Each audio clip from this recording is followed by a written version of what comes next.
السلام علیکم ورحمۃ اللہ وبرکاتہ۔ اعوذ باللہ من الشیطان الرجیم، بسم اللہ الرحمن الرحیم، الحمد للہ رب العالمین، الرحمن الرحیم، مالک یوم الدین، ایاک نعبد و ایاک نستعین۔ تمام تعریف اللہ رب العالمین کے لیے ہے جو بڑا مہربان اور نہایت رحم والا ہے۔ وہ روز جزا بدلے کے دن کا مالک ہے۔ اے ہمارے رب، ہم تیری ہی عبادت کرتے ہیں اور تجھی سے مدد چاہتے ہیں۔ اللہ رب العزت نے اس کائنات کو بنایا، سجایا، سنوارا ہم آپ کے نفع کے لیے، اور پھر اللہ رب العزت نے ہم آپ کو پیدا کیا اپنی عبادت کے لیے۔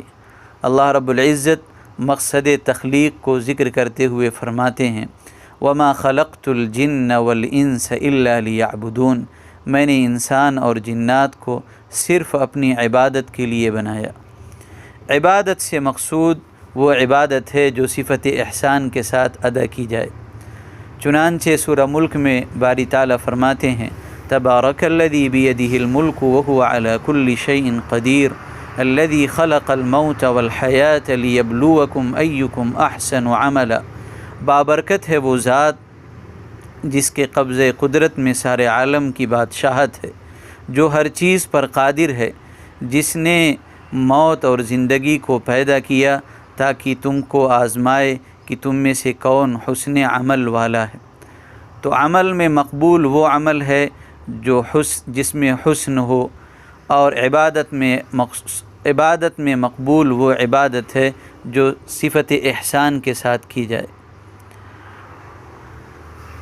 دنیا میں ہم دیکھتے ہیں جس چیز کو جس مقصد کے لیے بنایا جائے، وہ چیز جب تک اپنے مقصد میں استعمال ہوتی ہے صحیح رہتی ہے، باقی رہتی ہے، اور جب اپنے مقصد میں استعمال نہ ہو تو وہ چیز دھیرے دھیرے خراب ہو جاتی ہے۔ اسی طرح آپ کسی چیز کو کسی مقصد کے لیے اپنے پاس رکھیں تو جب تک وہ چیز اپنے مقصد میں پوری اترے گی تب تک اس کو اپنے پاس آپ رکھیں گے، اور جہاں مقصد ختم آپ اس کو اپنے پاس سے فارغ کر دیں گے۔ ہم آپ جانور پالتے ہیں، گائے ہے، بیل ہے، گھوڑا ہے، جب تک وہ مقصد میں کام دیتے ہیں تب تک اپنے پاس رکھتے ہیں۔ گائے جب تک دودھ دیتی ہے اسے رکھا جاتا ہے، بیل جب تک کھیت جوتتے ہیں اسے رکھا جاتا ہے، گھوڑا جب تک سواری کے کام آتا ہے اس کو آدمی اپنے پاس رکھتا ہے۔ لیکن جیسے ہی یہ ساری چیزیں اپنے مقصد سے فارغ ہو جائیں تو انسان اس کو اپنے پاس سے فارغ کر دیتا ہے، گائے کو، بیل کو کسائی کے حوالے کر دیتا ہے، گھوڑے کو بھی اپنے سے فارغ کر دیتا ہے۔ تو کیا انسان گھوڑے سے بھی گیا گزرا ہے کہ جو اپنے مالک کی اس قدر اطاعت کرتا ہے کہ اللہ رب العزت نے اس کی قسم کھا کر انسان سے شکوہ کیا ہے۔ اللہ رب العزت نے سورہ عادیات میں فرمایا، والعادیات ضبحا فالموریات قدحا فالمغیرات صبحا فأثرن به نقعا فوسطن به جمعا ان الانسان لربه لکنود۔ قسم ہے ان گھوڑوں کی جو ہانپتے ہوئے تیزی کے ساتھ دوڑتے ہیں، اس قدر تیزی کے ساتھ دوڑتے ہیں کہ اپنے پاؤں سے چنگاریاں اڑاتے ہیں۔ اور پھر قسم ہے ان گھوڑوں کی جو صبح کے وقت میں حملہ کرتے ہیں۔ فَأَثَرْنَ بِهِ نَقْعًا، صبح کے وقت میں اپنی تیز دوڑ سے گرد و غبار اڑاتے ہیں، اور اپنے مالک کے اطاعت میں اپنی جان کی پرواہ کیے بغیر گھمسان کی لڑائی میں جماعت کے درمیان گھس جاتے ہیں۔ یہ گھوڑا ہے جسے مالک اسے چارہ دیتا ہے، اور اس مالک کی اطاعت میں وہ کس قدر لگا ہوا ہے کہ تیزی کے ساتھ دوڑتا ہے، حملہ کرنے کے لیے صبح کے وقت میں چلنے لگتا ہے، اور پھر گھمسان کی لڑائی میں اپنے شہسوار کے ساتھ اپنی جان کا نذرانہ بھی پیش کر دیتا ہے۔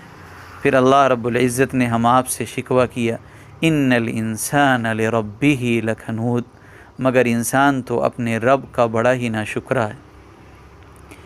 انسان جب تک عبادت میں لگا ہوتا ہے اللہ رب العزت اس کی کفالت کرتے ہیں، عبادت میں نہ لگا ہو تب بھی اللہ رب العزت اسے رزق دیتے ہیں، لیکن سکون اس سے غارت ہو جاتا ہے۔ لیکن جب بندہ عبادت میں لگا ہوتا ہے تو اللہ رب العزت رزق کے ساتھ ساتھ اسے سکون بھی عطا کرتے ہیں، اور اسے دل کا سکون اور سعادت دنیاوی اور اخروی دونوں ملتی ہے۔